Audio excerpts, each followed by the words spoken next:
tema de hoje é esquecendo-me do passado.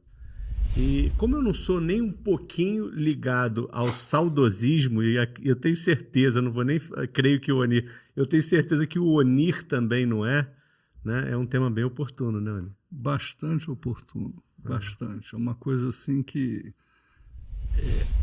tem tudo a ver com os dias de hoje, com que os homens, com que nós passamos no nosso dia a dia, né? E assim, eu peguei um versículo para a gente ter como base do nosso bate-papo de hoje, que é Filipenses 3, 13 e 14. A galera aí toda conhece, né? Esquecendo-me das coisas que para trás ficam, prossigo para o alvo, para o prêmio da soberana vocação em Cristo Jesus, nosso Senhor.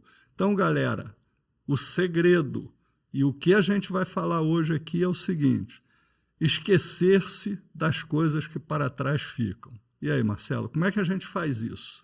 Não é fácil não, mas depois que você vê o benefício disso para a sua vida, você não quer outra coisa, né? Verdade. Olhar para frente é a melhor coisa do mundo. Saber que lá na frente tem muita coisa boa, porque o Senhor estará lá.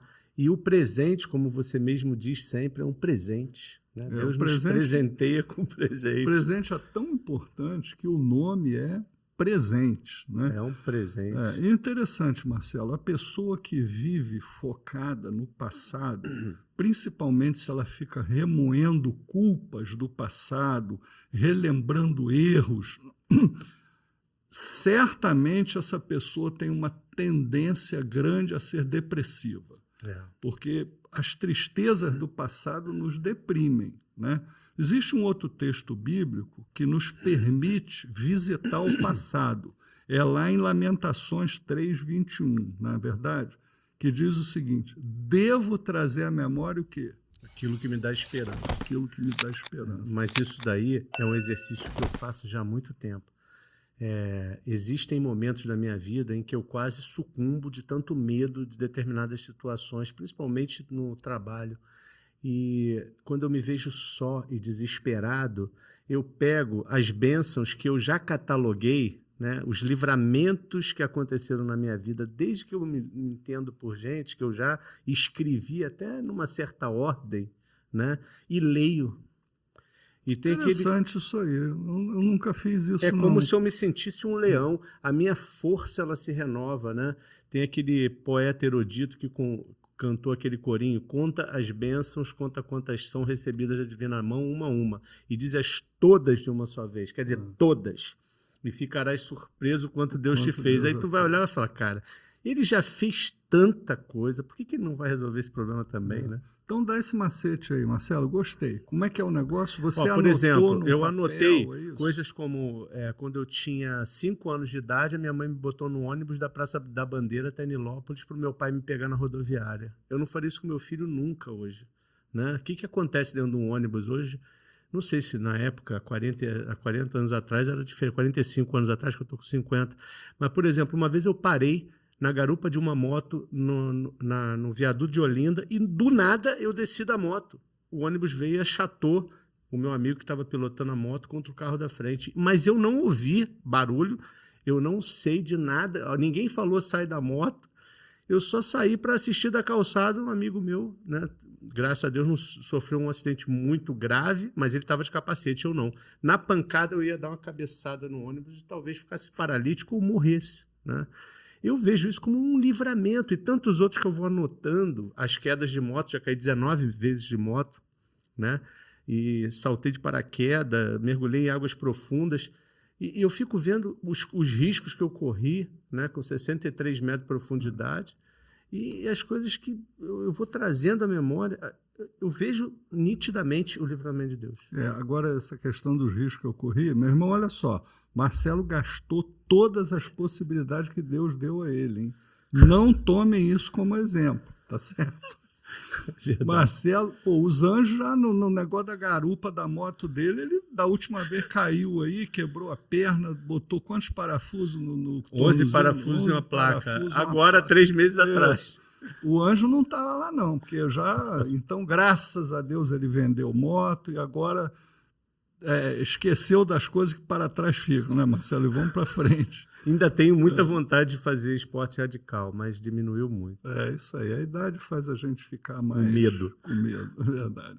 Então, eu acredito que essa experiência sua de anotar, eu vou até pegar isso para mim também, porque não só do que Deus te livrou, mas do que Ele já te deu. Os filhos saudáveis, a família maravilhosa, olha quantas bênçãos. Tem que acrescentar isso. O próprio trabalho, né? O que a gente já conseguiu fazer. Olha, é o que você acabou de falar daquele hino antigo, né? Conta quantas bênçãos e dizes quantas são, todas de uma vez. Então, se sente inspirado. Eu acho que se a gente olhar para trás para fazer esse exercício, nós vamos estar cumprindo Lamentações 3:21, não é verdade? Exatamente. Trazendo à memória o que pode dar esperança. E muitas vezes isso num momento de luta, num momento de indecisão, faz diferença. Faz. Você se sente mais forte, mais robusto. É óbvio que tudo isso vem com a devocional, que a gente sempre fala aqui, que é o segredo da vida, né? É verdade.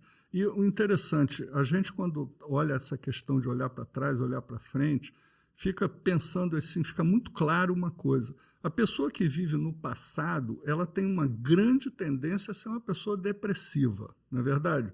Por sua vez, aquele que vive no futuro, preocupado com o dia de amanhã, preocupado como vai ser o ano que vem, preocupado em que mundo meus filhos e netos vão estar vivendo daqui a 20 anos, isso gera uma ansiedade muito grande. Então, prisão do passado, depressão, prisão no futuro, ansiedade.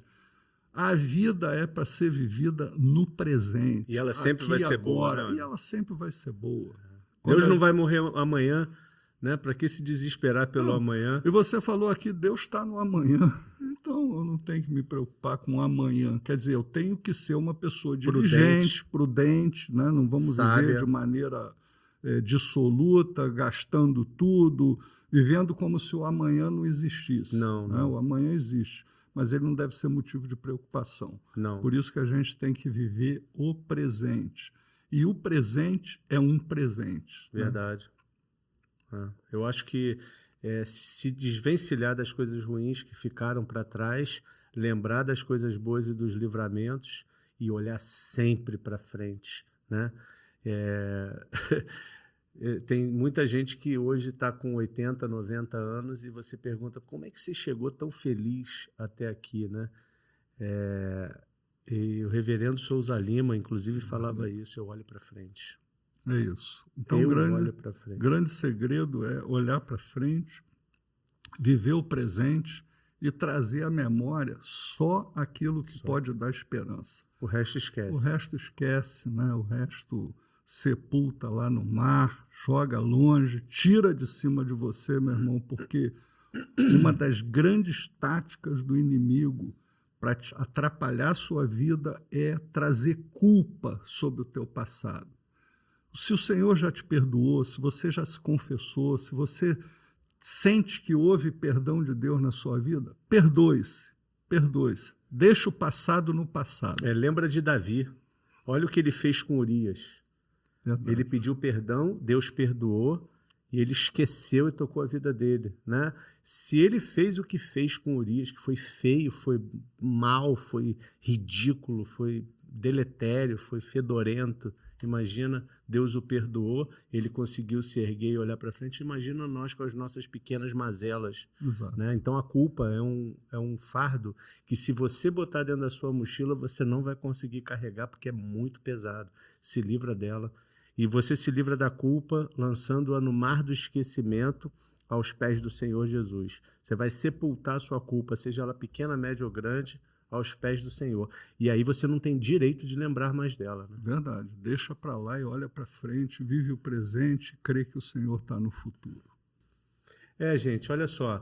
É um tema extraordinário. Eu aprendi aqui falando coisas que eu nem ia falar. E o Oni também preparou uma coisa e falou outra. O Espírito Santo é extraordinário.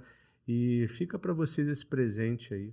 Né? Manda esse vídeo para alguém que você conhece, que está ansioso ou que está se sentindo culpado. E não esqueça de dar o like aí. A gente vai estar muito agradecido, porque o que nós temos como meta nesse podcast é que o maior número de pessoas possam ouvir e serem abençoadas por ele. Então, nos ajuda nisso. Vai ser muito importante. Valeu, gente. Obrigado mais uma vez.